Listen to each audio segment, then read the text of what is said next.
Nakakagulat. Video ni Kris Aquino na lumabas makikitang super energetic niya at malakas. Kumakalat ngayon sa ilang mga social media platforms ang isang video na ibinahagi ng isang Instagram account ng mga tagahanga ng Queen of All Media na si Kris Aquino.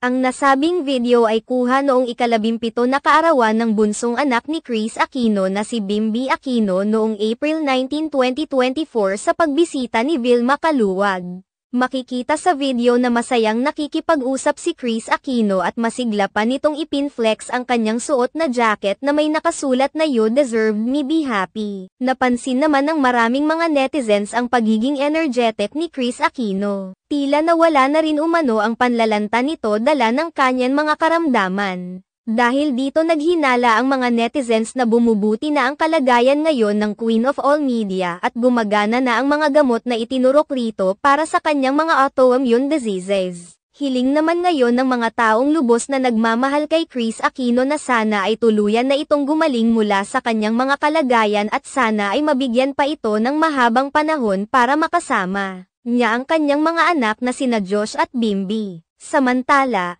nagbigay ng pahiwatig si Kris Aquino na magtatagal pa sila sa Amerika dahil inaasikaso na ngayon ni Bimby ang kanyang US student visa upang doon na ipagpatuloy ang kanyang pag-aaral. Sa ngayon ay hindi pa naman nagbibigay ng buong detalye si Kris Aquino kung ano na ang update ng kanyang pagpapagamot bukod sa kanyang pag-amin na natatakot siyang hindi na niya maabutin ang ika-18 na kaarawan ni Bimby Aquino na kaka-celebrate pa lamang ng 17th birthday nito.